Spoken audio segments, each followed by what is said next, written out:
Amados pais do Senhor Jesus, glória a Deus. Hoje nós vamos iniciar a aula 3, tá? Do módulo 2. E nós vamos falar aqui, ó, sobre preparando um devocional. Vou colocar para vocês hoje na prática a importância do devocional.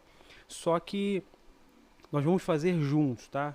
Esse devocional aqui. Nós estudamos na aula anterior sobre a importância nas aulas anteriores. Falamos sobre, na aula 1, a importância da oração, porque quando a gente inicia a oração, olha só, destaquei aqui para vocês, a oração é através dela, né, através da oração, que nós buscamos a direção de Deus para o assunto a ser estudado.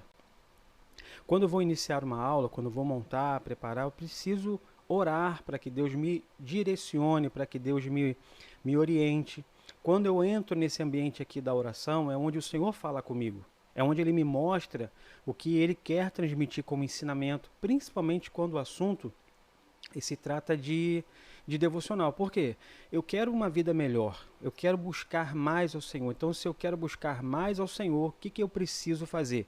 Eu preciso que Ele fale comigo e me dê uma direção. Porque nessa direção, o que Ele vai me revelar? Ele vai me revelar o assunto que eu preciso estudar para que minha vida seja mais fortalecida, para que eu entre de fato nesse ambiente de intimidade. Então, depois que o Senhor me dá a direção, Ele me passa o assunto e aí eu vou para o estudo. Então, no ponto 2 aqui, agora que eu já tenho o assunto, é hora de desenvolver isso, tá? Agora eu vou partir para o assunto e logo após o desenvolvimento. Então, no assunto eu separei esse ponto aqui, ó. O assunto ele pode ser a história de um personagem, pode ser um acontecimento, por exemplo, a travessia do Mar Vermelho, como aquilo aconteceu. Vou ler o texto de Êxodo, analisando a história de Moisés, o porquê daquela travessia, quais foram os desafios que Moisés enfrentou para atravessar aquele Mar Vermelho, como foi o antes, como foi o depois. Posso também estudar a partir de um capítulo, por exemplo, eu quero estudar Êxodo 20, né, falando sobre os mandamentos. O assunto é o mandamento, mas o capítulo específico é o capítulo 20. Então, no assunto, quando você vai estudar a Bíblia, é importante que você tenha o assunto, sobre o que você vai estudar. Por exemplo, existem temas específicos. Você vai estudar sobre salvação, sobre pecado, santidade, né? Você tem aqui a condenação, o que acontece com uma pessoa quando perde a salvação, como é que vai ser isso, tem vida pós-morte, enfim, tem tantos assuntos na Bíblia que quando você vai para a oração, o Senhor te direciona o assunto e aí agora você começa a fazer a sua leitura, você começa a fazer as suas pesquisas. E lembrando, gente, nas aulas anteriores eu falei sobre isso. Ter em mãos um dicionário bíblico. Pô, pastor, eu não tenho um dicionário bíblico, como é que eu faço? Entra na internet e você tem lá opções de dicionários bíblicos. Você pode jogar uma frase, né, e fazer a pesquisa a partir do significado. Tem sites, por exemplo, se você colocar... Deixa eu ver se eu localizo aqui para vocês. Espera aí. Vou mostrar aqui na prática. Vamos fazer junto. Ó, eu tenho aqui, eu abro a internet, coloco aqui, ó, Apologeta Mateus. Eu tenho aqui, ó, Mateus 5. O que é isso? Ele é um site, tá? É um site de um teólogo, são teólogos, e ele tem a teologia, ó, Apologeta. Tá vendo? Eu posso pesquisar por aqui. E detalhe, eu não estou ganhando nada para divulgar isso para vocês. Isso aqui são ferramentas de trabalho. Então, estou lendo aqui ó, no capítulo 1, ó, capítulo 5, melhor dizendo, capítulo 5. Eu tenho o versículo 1, 2, 3. Cada versículo, o pessoal do site aqui, o que eles fizeram? Já colocaram o comentário bíblico para facilitar o estudo da gente. Então, você tem aqui já o comentário do versículo a partir do David Brown, Brown, né? O comentarista bíblico que traz na teologia o comentário sobre o assunto. Aqui, ó. E quando Jesus viu as multidões, é a parte do versículo que ele destaca e vai explicar. Aquela multidão mencionada em Mateus 4, 25, subiu ao monte, uma das dezenas de montanhas que Robson diz que existem nas proximidades do Mar Vermelho. Então, quando você vai para a pesquisa, você já tem uma noção do que a história tem a dizer, tá? Então, quando você vai montar o seu estudo, é importante que você sim faça as suas pesquisa. Esse é um dos sites que eu uso para poder fazer pesquisa. Existem muitos outros. Isso aqui, gente, para ficar fácil, tá? A maioria faz assim, não somente pela própria internet, que ajuda muito, que isso aqui na verdade é um teólogo ou um grupo de teólogos que leram livros, fizeram várias pesquisas, pesquisaram em dicionários bíblicos, em léxico, né, que são dicionários de interpretação do grego e do hebraico.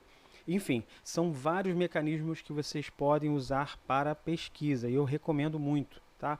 Hoje eu vou fazer o seguinte, nós vamos analisar de forma bem simples, de forma bem prática e extrair lições de uma passagem bíblica. Mas antes disso é importante a gente ter em mente esse roteiro aqui. Eu preparei um roteiro, isso vai estar na apostila de vocês, do passo a passo para vocês montarem o devocional. Primeira parte, vocês vão para a oração. Segunda parte, vocês vão, a partir da oração, encontrar o assunto para o estudo, tá? O tema, eu vou estudar sobre, achou? Agora a terceira parte. Vocês vão para o desenvolvimento, tá? Após, desenvolvimento. Após identificar o assunto, é hora de aprofundar o estudo para extrair as lições. Olha só que interessante. Depois que você já sabe por onde você vai começar o seu estudo, agora é hora de você montar o estudo, tá? Trabalhando ele, lendo, pesquisando, entendendo, essa história aconteceu por causa disso. As lições que você vai encontrar, é isso aí que você precisa desenvolver. Nessa etapa, é fundamental dedicar tempo. Olha que lição, gente. Olha que ensinamento agora para nós prepararmos um devocional. Para ele funcionar, tem que ter isso aqui, ó. Nesta etapa, é fundamental dedicar tempo e esforço, pois cada lição pode transformar a sua vida. Isso é uma grande verdade, eu sou prova viva disso. Eu amo estudar, gente.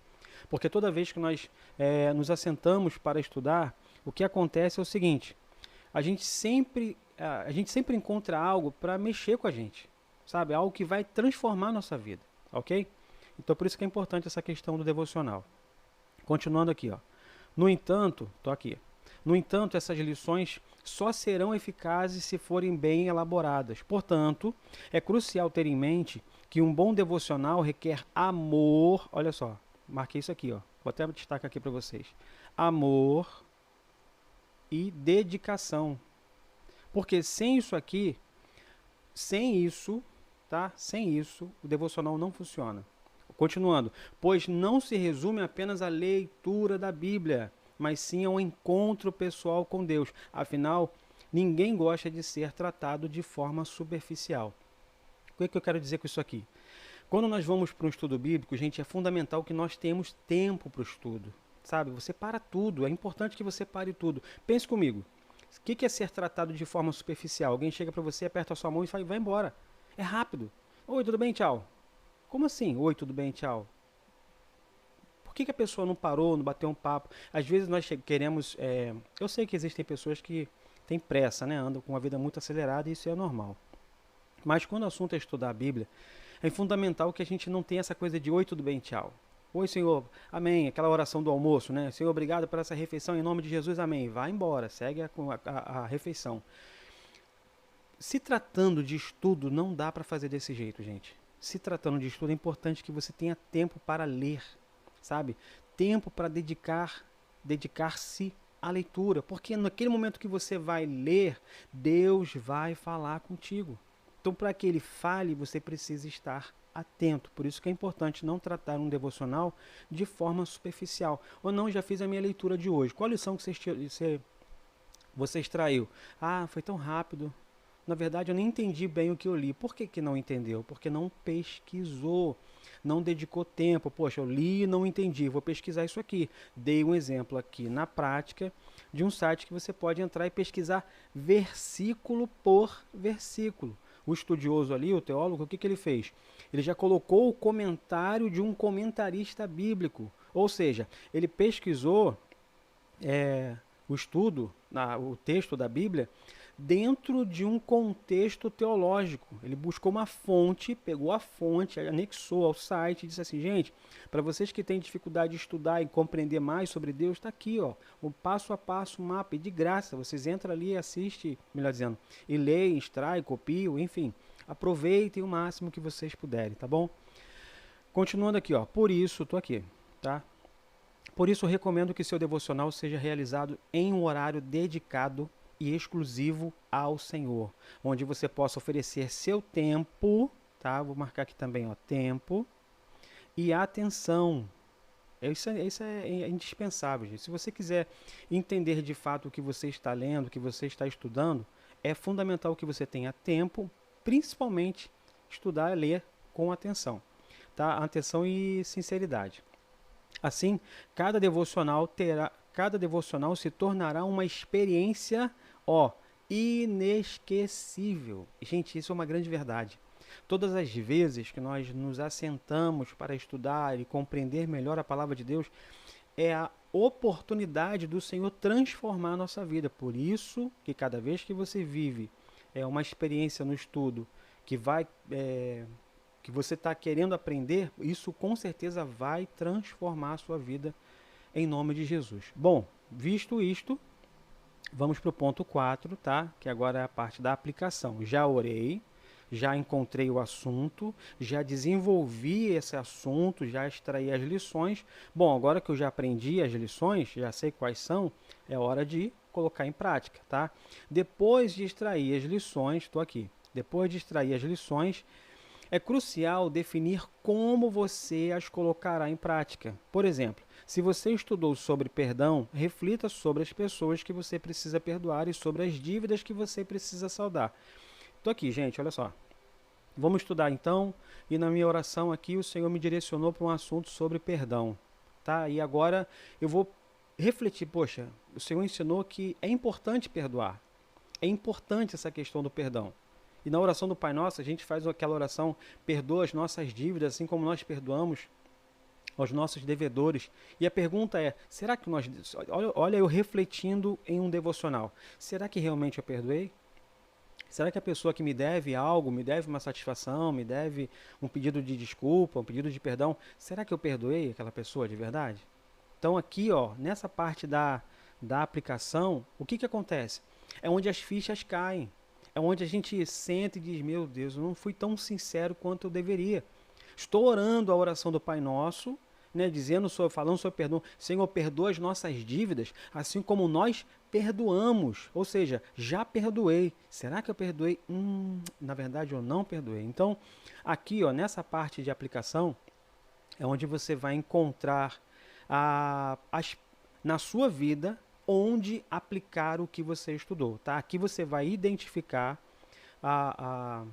em quais áreas da sua vida precisam ser transformadas, precisam ser melhoradas, tá? Se seu estudo foi sobre pecado, analise aqui, continuando. É fundamental, tô aqui, ó. É fundamental colocar suas ações em prática. Gente, não adianta só ler, não adianta só fazer anotação. Agora que você identificou, o que precisa mudar na sua vida, é fundamental que você faça isso. É fundamental que você faça isso. Muitas pessoas não desfrutam. Olha só, eu destaquei essa informação aqui, eu escrevi isso aqui para vocês. Muitas pessoas não desfrutam das bênçãos do devocional porque simplesmente fazem o estudo, mas não aplicam as lições aprendidas. Isso é semelhante a ter um remédio e não tomá-lo esperando ser curado. Como que alguém consegue não tomar o remédio e querer a cura? Faz sentido? Fulana está passando mal. Toma o remédio? Não. Mas quer ficar boa? Quer. Como? Se nós não fizermos a nossa parte, não dá para exigir de Deus que Ele faça a parte dele. Concorda comigo?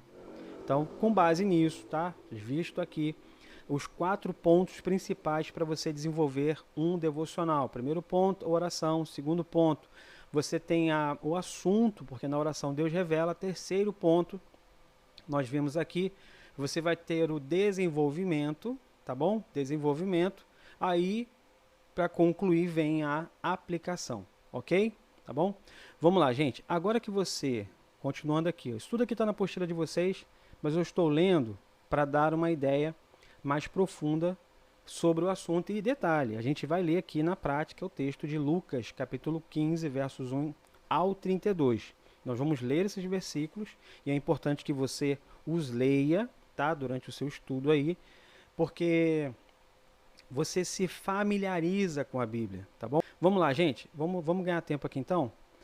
Vamos direto para o texto Eu vou ler com vocês na Bíblia. Deixa eu colocar aqui, ó, tá? Aqui. Eu vou ler com vocês Lucas 15, eu estou aqui na versão NTLH, que é a nova tradução na linguagem de hoje, tá? Eu já estou usando a versão bem mais traduzida para ficar mais fácil. Então vou ler o texto e a gente vai começar a fazer juntos aqui esse devocional e a análise em nome de Jesus. A partir do verso 1º, gente, ó, estou aqui, ó, verso 1º, tá? Certa ocasião, muitos cobradores de impostos e outras pessoas de má fama chegaram perto de Jesus para o ouvir. Os fariseus e os mestres da lei criticavam Jesus dizendo: este homem se mistura com gente de má fama e toma refeições com eles. Então Jesus contou esta parábola, dizendo, né? Vai continuar aqui a parábola. Agora é o seguinte, gente, deixa eu mostrar um negócio para vocês que é bem interessante nesses versos 1 e 2. Eu li o 1, li o 2. Agora eu vou mostrar uma coisa para vocês que é bem interessante, tá aqui, ó. Quando Jesus aparece naquela cena ali, ele está numa casa. Isso aqui é uma figura, uma maquete, tá? Isso aqui é do Dr. Rodrigo Silva, ele que construiu essa maquete aqui juntamente com uma equipe. Se eu não me engano, essa imagem está no Museu do NASP em São Paulo, tá? Que é isso mesmo, da faculdade lá em São Paulo que eles têm de estudo bíblico. E nessa maquete eu achei interessante que eu assisti essa aula aqui, eu achei muito legal poder compartilhar com vocês. Estou dando a fonte porque isso aqui é muito legal de você procurar na internet, isso está disponível no Google se vocês quiserem procurar, tá bom?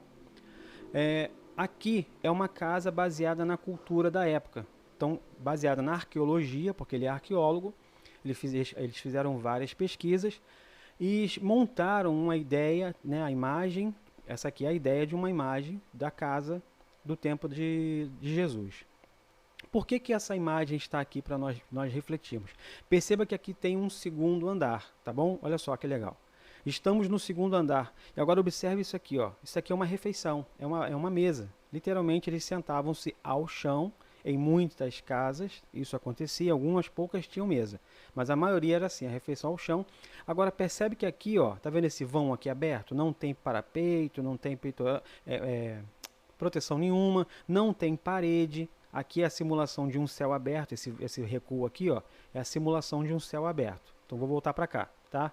Eu estava aqui naquela imagem anterior. Aqui, ó, é a laje, lógico, né, da estrutura do museu. Mas imagine isso aqui a céu aberto. Isso aqui é um pequeno muro, tá, que demarca o território da casa. Percebe que não tem portão, então qualquer um que passar aqui pela frente visualiza tudo o que está acontecendo. Quando o texto apresenta aquela situação de Jesus, é mais ou menos isso aqui. Jesus está aqui em cima. Aqui era normal fazer a refeição, onde eu estou mexendo aqui com o mouse, tá? Aqui em cima era o local onde eles faziam a refeição. Então, quem está lá embaixo e visualiza tudo o que acontece. Então, você imagina Jesus sentado por aqui em algum lugar, os discípulos não, Jesus talvez até tivesse alguns discípulos ali. O texto não menciona, mas menciona, vamos voltar para o texto? Aqui, ó. Verso 1º. Certa ocasião, agora que você já tem a imagem em mente, diz assim, ó, certa ocasião, muitos cobradores de impostos, que são os publicanos. Gente, o que é um publicano? Quando você vai estudar, você vai descobrir que os publicanos cobravam impostos. Lógico, está aqui escrito. Mas quem eram os publicanos? Em boa parte, eram judeus cobrando impostos de judeus. Então, se judeus estão cobrando impostos de judeus, eles são traidores. Por quê? Porque eles estão trabalhando para Roma e uma forma que Roma usa para castigar os judeus é cobrar impostos. Então, o imposto é uma penitência, uma forma de castigo. Se um judeu trabalhando para Roma cobra imposto de judeu, então ele também é um traidor, ele está servindo a pátria do inimigo. Então, conseguiram entender isso aqui? Agora Jesus está conversando, melhor dizendo, Jesus está, nessa ocasião aqui, Jesus está em uma refeição junto com cobradores de impostos. Em outra tradução, chama até de pecadores. Então, Jesus está com um grupo de pessoas vistas pela sociedade como pecadores em uma refeição em uma casa semelhante àquela. Aí, no verso 2, Jesus aparece, né, os fariseus, melhor dizendo, aparecem, os mestres da lei e tal, eles aparecem na cena vendo Jesus com aquele pessoal, sabe? Com gente, olha o texto, com gente de má fama, aqui, com gente de má fama. e Jesus está em uma refeição com eles. Percebeu? Então agora eles estão indignados com a cena. Aí, gente, olha só. Quando isso acontece, os fariseus começam a reclamar. O texto, verso 2, diz assim, ó: e os fariseus e mestres da lei criticavam. Eles criticaram. Como é que pode? Eles estão olhando aquela cena. Vamos voltar para lá? Eles estão olhando aquela cena, eles estão por aqui, em algum lugar, como se fosse a rua. Eu imagino que seja uma espécie de rua. Tá? Eles estão passando aqui, olha só, Jesus está lá em cima, conversando almoçando, né? Fazendo uma refeição com pecadores. Que absurdo! Como é que pode um homem santo, um homem separado, se misturar com esse tipo de gente? Porque na época isso era comum, esse pensamento era comum entre os fariseus. Porque como santos, né, visto como santos, como dedicados a Deus, eles não poderiam fazer isso. E Jesus está quebrando esse protocolo. Mas por que Jesus faz isso aqui, gente? Agora, Jesus vai entrar na sequência das parábolas. Aí diz assim, ó, verso 3, tá?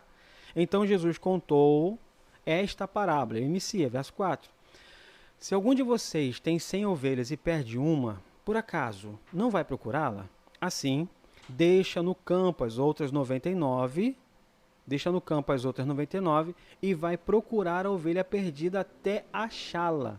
Quando a encontra, fica muito contente e volta com ela nos ombros. Chegando à sua casa, chama os amigos e vizinhos e diz: alegrem-se comigo, porque achei a minha ovelha perdida. Pois eu lhes digo que assim também vai haver mais alegria no céu por um pecador que se arrepende mas o pecador que se arrepende dos seus pecados do que por 99 pessoas boas que não precisam de arrependimento. Olha só, na primeira parábola, Jesus já está trazendo uma lição. Eu coloquei isso aqui no outro documento para a gente poder analisar e eu vou separar todas essas informações para vocês, para a gente construir junto aqui esse devocional. Então veja, aqui já tem a primeira lição do texto, da história, tá? No verso 7 aqui, ó. Pois eu lhes digo que assim também vai haver mais alegria no céu por um pecador que se arrepende dos seus pecados do que por 99 pessoas. Então ele usa a figura da ovelha para falar de uma pessoa perdida. Fala também de 99 que estão bem. Só que esse perdido, ele é importante e quando for encontrado precisa ser celebrado. Entenderam? Vamos continuar. Que tem uma lição aqui poderosa e eu separei para vocês. Verso 8. Jesus continuou: se uma mulher tem 10 moedas de prata, perder uma, se uma mulher que tem 10 moedas de prata perder uma, vai procurá-la, não é? Ela acende uma lamparina, varre a casa e procura com muito cuidado até achá-la. Olha só, verso 9. E quando a encontra, convida as amigas e vizinhas e diz: alegre-se comigo, porque achei a minha moeda perdida. Pois eu digo a vocês que assim também os anjos de Deus se alegrarão por causa de um pecador que se arrepende dos seus pecados. Mais uma vez, festa por causa de um pecador, pecador que se arrepende. Vamos lá, gente, tem muita coisa boa aqui dentro. Note que Jesus agora usa a figura da moeda. Tá? Primeiro ele usa a figura da ovelha, depois ele usa a figura da moeda. Tudo isso aqui tem um significado. Da mesma forma que quando a ovelha é encontrada, a moeda também é encontrada, e nos dois casos há uma celebração, há uma festa. Agora é interessante, quando se fala de moeda, para vocês entenderem aqui, isso aqui é o seguinte: o pai, quando a filha vai se casar, ele dá um objeto, né, como se fosse tipo uma coroa, não sei o nome exato agora de cabeça, tipo uma guirlanda, né, que se coloca na cabeça, é um ornamento que a mulher usa dentro da cultura judaica, que fica preso várias moedas ali. Porque caso o marido faleça, caso ele a abandone, aquelas moedas servem como sustento para ela. Lembra da viúva pobre que só tinha 2 moedinhas? É o que sobrou desse objeto com as moedinhas que ela recebeu do pai. Ela só tinha 2 e deu 2 e Jesus ficou muito feliz com aquela atitude. Nesse caso aqui, apesar de ser uma parábola, Jesus usa a mesma figura da moeda, dando essa ideia de algo importante que realmente precisa ser encontrado. Então, verso 10, vamos lá, continuando aqui, verso 11. Tá? Jesus disse ainda: um homem tinha 2 filhos. Agora inicia a terceira e última parábola da história, que é a parábola do filho pródigo, que diz assim, ó: certo dia, O mais moço, vamos lá, de novo, o 11. E disse Jesus, um homem tinha 2 filhos. Certo dia, o mais moço disse ao pai, pai, quero que o Senhor me dê agora a minha parte da herança. E o pai repartiu os bens entre os 2. Note que o pai não questiona, o pai não fala nada, ele só separa a herança e dá, são 2 filhos, ele vai dividir as heranças ali. Observando que dentro da cultura da época, quando o pai separava a herança, que ele vai repartir, essa divisão não é meio a meio, 50% para cada um, não. Na verdade, seria mais ou menos 75% para um e 25% para outro. Então, é como se fosse uma herança de um todo, você separa aqui um valor e divide em 3 partes. O filho mais novo, que é esse menino, o filho pródigo, ele fica com a menor parte, mas é uma herança, tá bom? Isso aqui é só um detalhe para vocês entenderem. É uma herança. Verso 13, o menino está de posse da herança e diz assim o verso 13, ó. Poucos dias depois, só esse versículo 13 aqui tem muita informação, tá? Mas eu não vou abordar isso aqui agora não, porque vai tomar muito tempo da gente. Depois vocês vão entender o porquê. Poucos dias depois, o filho mais moço ajuntou tudo que era seu, partiu para um país que ficava muito longe.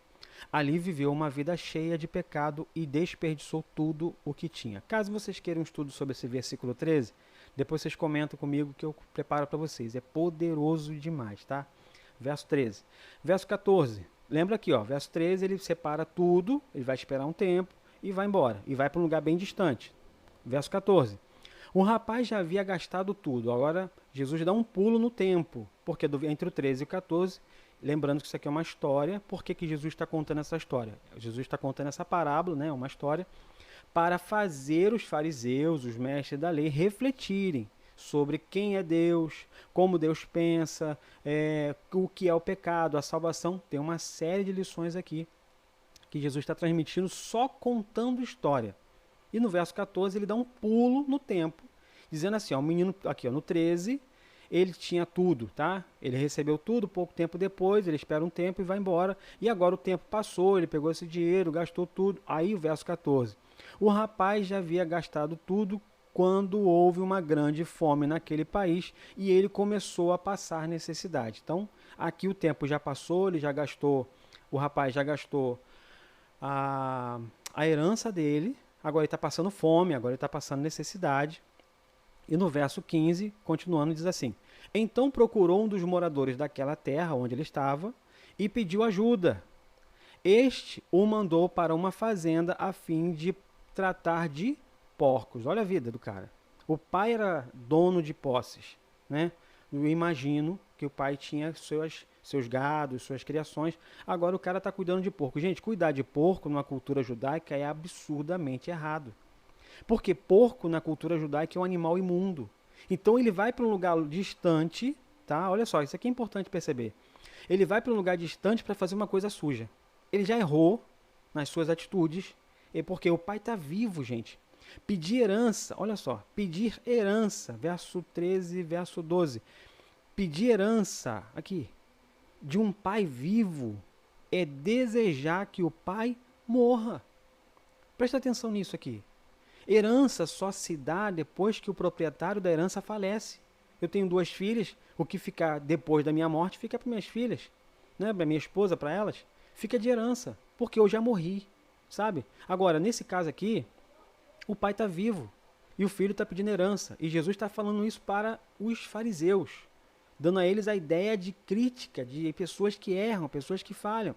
Então ele leva o nível do pecado a um ponto muito crítico, né? Diz assim, ó, o pecador que saiu de casa, abandonou a família, virou as costas para o pai, pediu herança, agora ele vai embora para cuidar de porco, porque a vida deu errado.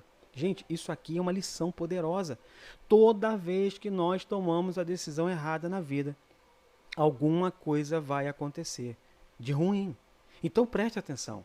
Sempre nós estamos correndo sério risco ao sairmos da casa do Pai, ao sairmos do caminho do Senhor. E deixa eu continuar, senão eu prego. Isso aqui é muito lindo de poder explicar, gente. É poderoso demais.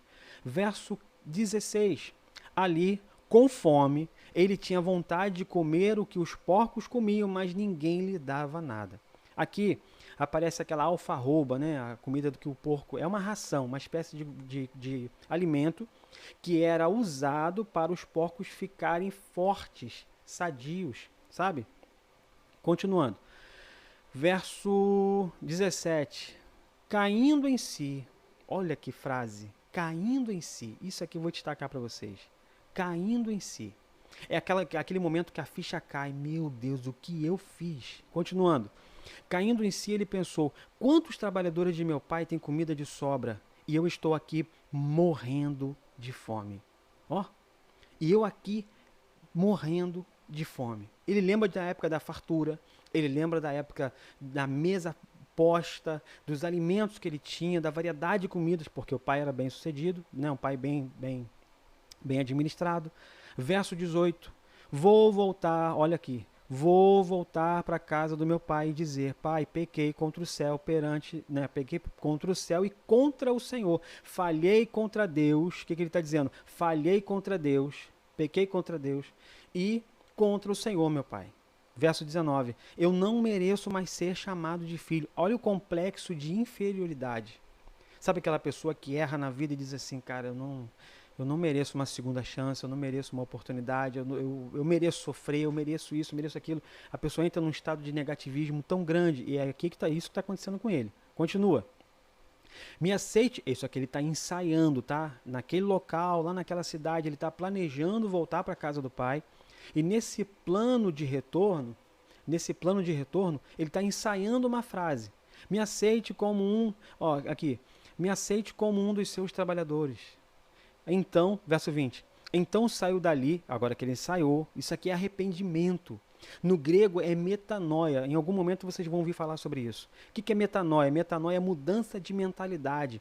Estou indo para o norte, está errado, vou para o sul. Eu preciso mudar a direção, eu preciso ir para a direção certa. Gente, arrependimento não é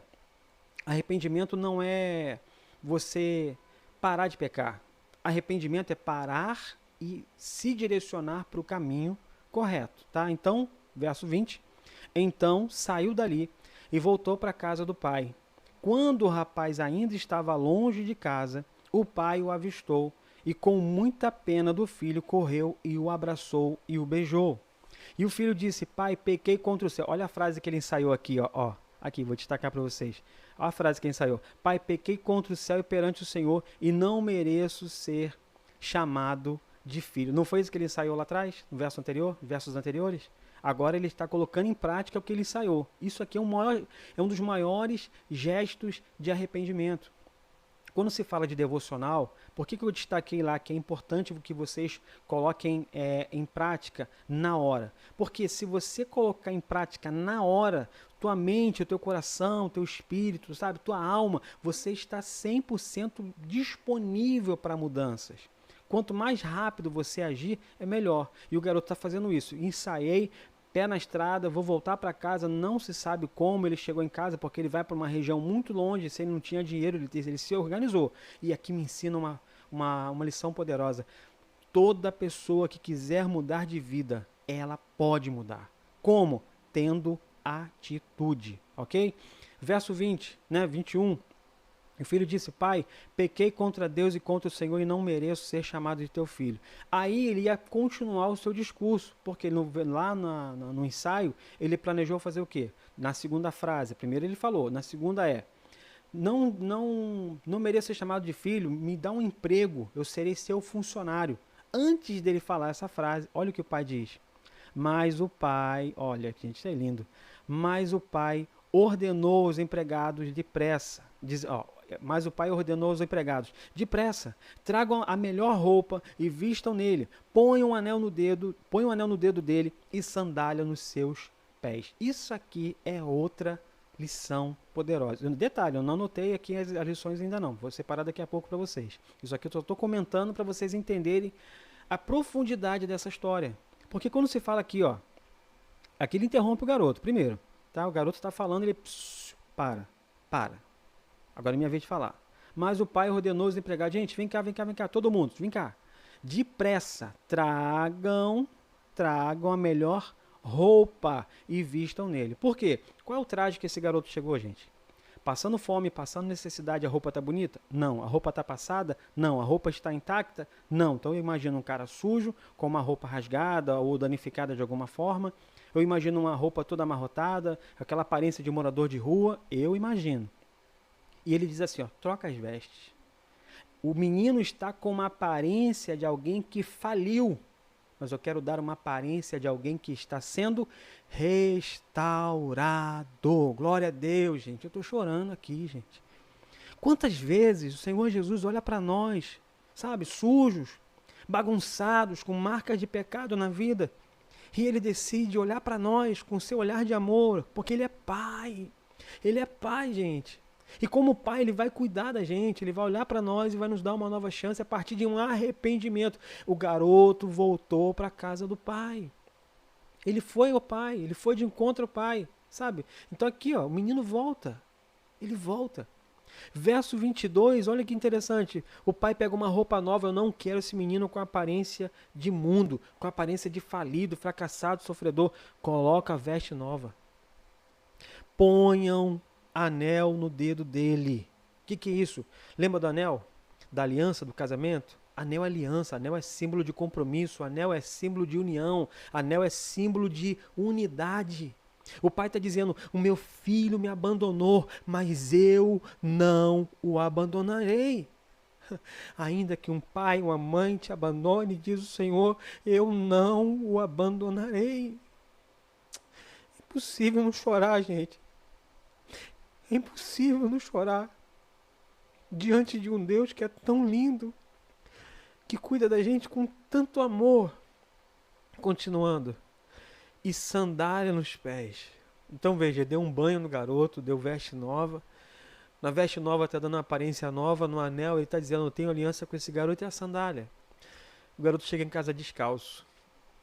Aqui ele chega em casa descalço. Só que andar descalço é a aparência de escravo. E o pai está dizendo, não é mais escravo do pecado, não é mais escravo dos erros, não é mais escravo das consequências da vida. Ele é meu filho, meu filho, meu filho. Verso 23, perdão. Também tragam e matem o bezerro gordo. Vamos começar a festejar. Isso aqui, na cultura judaica da época, né, você tinha aquela questão do sacrifício de animal em ato de perdão de pecados. Lembra disso? Então esse bezerro que está sendo sacrificado aqui é onde os pecados do menino está sendo remido. Ele está sendo perdoado pelos seus pecados e esse animal está pagando preço. Esse animal aqui está sendo, o sangue dele está sendo derramado, simbolizando o sangue de Cristo que é derramado para a remissão dos nossos pecados. Então o garoto foi perdoado. E aí o pai fala assim, vamos fazer uma festa. Nossa, vamos festejar. Verso 14. Porque este meu filho estava morto. Morto espiritualmente, morto financeiramente. Sabe? O cara estava arruinado. Esse meu filho estava morto. E viveu de novo. Estava perdido e foi encontrado. E começou a festa. Verso 25. Enquanto isso, olha só, agora mudou o clima. Enquanto isso, o filho mais velho estava no campo. Campo fala de trabalho, sabe? Campo fala de ação, fala de alguém envolvido com coisa importante, tá? Então o garoto está ocupado, está fazendo aquilo que deve ser feito. É uma pessoa que trabalha, uma pessoa que tem uma vida organizada. E continuando aqui. Quando ele voltou e chegou perto da casa, ouviu a música e o barulho da dança. Verso 26. Então chamou o empregado e perguntou, o que é que está acontecendo? 27. O empregado respondeu, o seu irmão voltou para casa vivo, tá? O seu irmão voltou para casa vivo e com saúde. Por isso seu pai mandou matar o bezerro gordo. Verso 28. O filho mais velho ficou zangado. Olha isso. O filho mais velho ficou zangado e não quis entrar na festa. Percebe? Que lição que tem aqui para nós? Um filho que tá, o irmão, tá vendo outro irmão voltar de uma crise, voltar de uma avalanche de erros, tá? Mas arrependido, e ele não quer participar da festa de celebração. O pai veio para fora e insistiu com ele para que entrasse. Verso 29.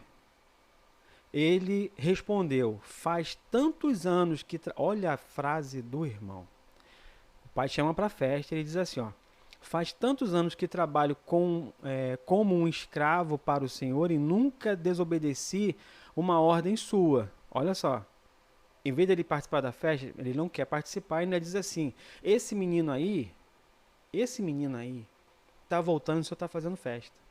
Eu trabalhei para o Senhor a vida toda e o Senhor nunca festejou. Continuando aqui, ó.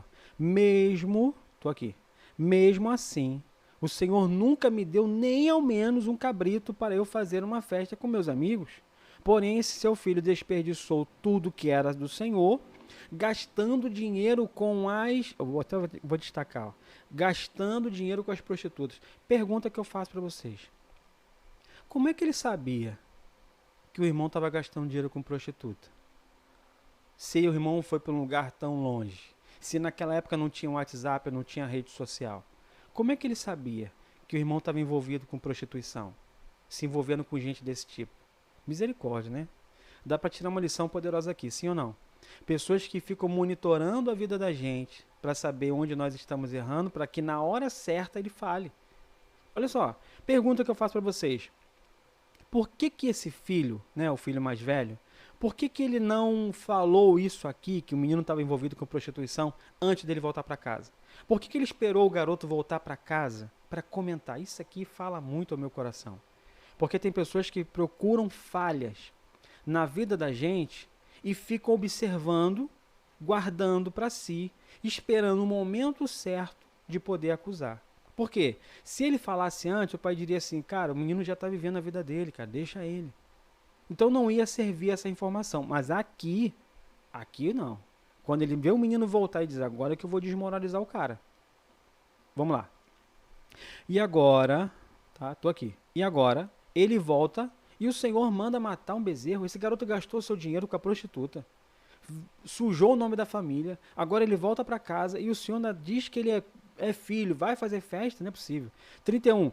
Então o pai respondeu, meu filho, você está sempre comigo e tudo que é meu é seu. Mas agora preciso fazer esta festa para mostrar a nossa alegria, pois este seu irmão estava morto e reviveu. E reviveu de novo. Estava perdido e foi achado. Vamos lá, gente. Eu vou destacar aqui as lições para a gente poder concluir essa aula que eu achei muito legal. Para a gente poder refletir, né? Olha só. Lemos o capítulo inteiro, fiz algumas abordagens junto com vocês. Agora eu destaquei aqui as lições do texto. Separei aqui 4, 5 lições para nossa reflexão. Primeira lição é a seguinte. A ovelha perdida, lembra da história? Começa com a ovelha perdida. Primeiro ponto, antes de eu falar sobre isso aqui, é que o Jesus está falando com escribas, né, que são doutores da lei, e fariseus, tá bom? Então lembra disso, Jesus está naquela casa, vou lá na casinha de novo, cadê a casinha? Aqui. Jesus está aqui, tá bom? Jesus está aqui em cima, está fazendo uma refeição, está mostrando para eles o amor de Deus. Nessa refeição, Jesus está mostrando o amor de Deus. Jesus representa Deus olhando para o pecador e Jesus está dizendo assim, olha, eu vim aqui para resgatar vocês. Então, quem passa aqui embaixo, que são os doutores da lei, estou recapitulando, observam Jesus, tá, nessa cena aqui e criticam. Aí Jesus agora vai explicar, contando as parábolas. A primeira parábola é a ovelha perdida. Ela reconhece a ovelha perdida. Ela reconhece que está perdida, mas não sabe como voltar e por isso precisa ser encontrada. Gente, ovelha não sabe voltar para casa sozinha. Se um pastor, né, de animais, de ovelhas, estiver conduzindo o rebanho e uma delas se perder, é ele que tem que voltar, é ele que tem que encontrar, é ele que tem que resgatar, porque sozinha ela não sabe fazer isso. Então, a primeira lição que Jesus passa é que existem pessoas que precisam ser resgatadas, tá bom? E há uma festa, quando isso acontece, é importante que seja celebrado. Segunda parábola que Jesus conta é a dracma perdida. A moeda não tem consciência, concorda comigo? A moeda não tem consciência, é um objeto inanimado, um objeto sem vida. Então a moeda não tem consciência para perceber que está perdida.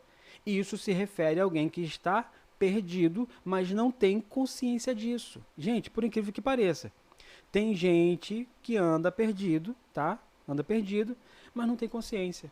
Tá vivendo uma vida que para ela, cara, qual o problema?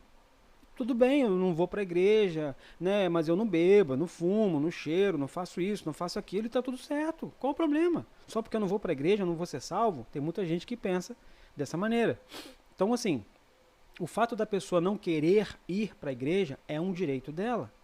Mas não se importar com a salvação, achar que está sendo salvo, porque ela pensa desta forma, apesar de ser um direito dela, ela vai ser confrontada pelas realidades da Bíblia. Então tem pessoas que não sabem o que a Bíblia diz e por isso não entendem que estão fazendo algo de errado. Então, já que ela não bebe, não fuma, não cheira, não assalta ninguém, não tira a vida de ninguém, ela se imagina uma pessoa bem posicionada. Não, eu amo Jesus, eu amo Deus e está tudo certo. Então, esse tipo de pessoa é representado aqui na figura da dracma. É algo de valor. Nós somos pessoas que, para Deus, somos valiosos. Só que muitas pessoas não sabem o seu próprio valor e por isso andam perdidas, tá bom? Terceira lição dessa história, que fala do filho pródigo, que é a terceira parábola, ele se perde por vontade própria. Lembra disso? O garoto vai embora porque quer, vai para o mundo porque quer, ele vai para o mundo consciente, tá? Eu vou beber, vou fazer, vou, sabe, por conta dele. Então ele faz, né? Ele se perde por vontade própria, porém, olha aqui, se arrepende. Ele se arrepende ao entender que agiu errado e precisa ser recebido de volta. Então esse menino aqui, ele é o tipo de pessoa que Jesus usa na história para representar pessoas como os publicanos que vão lá para os romanos dizer assim, ó, vou trabalhar para vocês, vou cobrar imposto dos judeus. Poxa, mas vocês vão ser vistos como traidores. E daí, qual o problema? O importante é ter dinheiro no bolso. Tem gente que pensa assim. Então, nessa dinâmica de errar por vontade própria, Jesus está dizendo, até as pessoas que erram por vontade própria precisam, tá? Precisam ser resgatadas. Essas pessoas precisam ser resgatadas. Pastor, mas se ela não quiser, tudo bem. Agora, tem pessoas que precisam e querem, mas não sabem como. O cara já fechou um contrato com Roma, como é que ele volta atrás? Só a graça de Deus para dar essa chance. E a boa notícia é que você tem lá no ministério de Jesus o Mateus, que é mais conhecido como Levi, né? Por causa não. Levi é o nome dele, mais conhecido como Mateus, melhor dizendo, e ele era publicano. Então Jesus o alcançou, Jesus convidou para o ministério, o cara veio, largou a alfândega, deixou de ser publicano e virou um discípulo de Jesus e um grande evangelista também, citando ali as histórias relatadas com o seu nome no evangelho, chamado Mateus, tá bom? Então entenderam aqui, gente, ó, a primeira parte você tem a ovelha perdida, que é uma pessoa que se perde, mas não sabe voltar. A dracma perdida, que é algo de valor, que não sabe que está perdido, mas precisa ser encontrado. O filho pródigo, que se perde por vontade própria, mas se arrepende e precisa estar de volta. Ele precisa ser aceito, tá? Ele precisa ser recebido. Ponto 4 aqui, ó, quarta lição. O irmão mais velho, o irmão do filho pródigo. Ele tem um coração duro, ó. Ele tem um coração duro a ponto de não querer perdoar. Gente, meu Deus do céu. O pai, ele não impediu o filho de partir. Lembra disso? O pai deixa o menino embora. Pai, me dá minha herança. O pai, tá bom, vai lá. Segundo, ó, porque ele sabia que o filho precisava aprender algumas lições com a vida. Gente, tem pessoas que só vão aprender na prática e não adianta tentar impedir essas pessoas de errar, porque elas vão errar, elas vão caçar um jeito de errar. Então tem gente que você vai tentar impedir de tudo que é forma, mas não vai conseguir. Por que não vai conseguir? Porque elas estão decididas. E o pai sabe que o menino está decidido. Gente, que parábola poderosa é essa que Jesus transmite? No entanto, continuando aqui, ó, no entanto, o pai aceitou o filho de volta, vou até marcar aqui para vocês. No entanto, o pai aceitou o filho de volta sem o maltratar ou humilhar. Meu Deus. Sabe aquela pessoa que perdoa sem jogar na face o que a pessoa fez? Ó, tô te perdoando, mas você sabe que você errou, hein? Não, esse pai aqui não. Negativo. Isso demonstra o verdadeiro significado do perdão. Então, no perdão aqui, o que a gente aprende nessa história? A gente aprende o seguinte, gente, vamos caminhar para o fim. Nessa história que Jesus transmite, percebe que a parábola termina, vou mostrar para vocês, aqui, verso 32, Jesus encerra a parábola e acabou. Ele não explica, não fala mais nada. Aqui, ó. Mas é preciso fazer esta festa para mostrar a nossa alegria. O pai contando, o pai falando com o filho, com o irmão mais velho. Pois este seu irmão estava morto e viveu de novo, estava perdido e foi achado. Acabou a parábola, acabou a história. Jesus não fala mais nada. Por quê? Porque a ideia de Jesus é transmitir uma reflexão, fazer com que as pessoas pensem na figura do pai como Deus. Esse pai da história é o próprio Deus. O irmão mais velho, tá? O irmão do filho pródigo aqui, ó. Esse irmão do filho pródigo, quem ele é na história? Ele é o personagem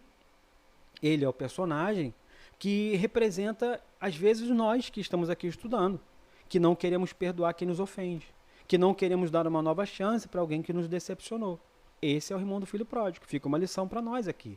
Percebe a importância do devocional? Então você tem o irmão mais novo, o filho pródigo, aquela pessoa que erra, mas erra de propósito, que sabe que vai dar problema, mas não esquenta a cabeça. Se uma pessoa se envolve com drogas, ela sabe que ela pode ser morta por alguma razão, ela sabe que pode tomar uma surra, ela sabe que pode sofrer problema de saúde, vai prejudicar a família, enfim, ela sabe, mas mesmo assim ela decide. Pergunta, quantas vezes nós já erramos por vontade própria? Dracma perdida, algo de valor, mas não sabe o valor que tem. Nós, para Deus, somos algo de valor. E às vezes nós não reconhecemos o valor que nós temos. E ficamos nos inferiorizando, nos colocando de tipo, eu não sei nada, eu não sirvo para nada. Não, não, não. Nós somos algo de valor e precisamos entender isso. A ovelha perdida se perde e não sabe como voltar para casa. Quantas vezes a gente erra contra Deus e ficamos assim, meu Deus do céu, e agora como é que eu vou resolver essa situação?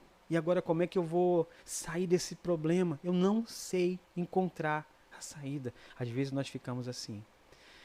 Então, amados, aqui vale a pena refletir sobre esse devocional no seu dia a dia, tá? Isso aqui é só uma dica de como você pode estudar e explorar bastante esse devocional. E aqui para aplicação eu separei algumas perguntas. Você já cometeu algum pecado de forma voluntária? Você já errou porque quis? É errado, mas vou fazer assim mesmo. Você perdoa com facilidade? Você já negou perdão para alguém? A pessoa precisa ser perdoada. Não, não, não, não. O que você fez comigo não tem perdão.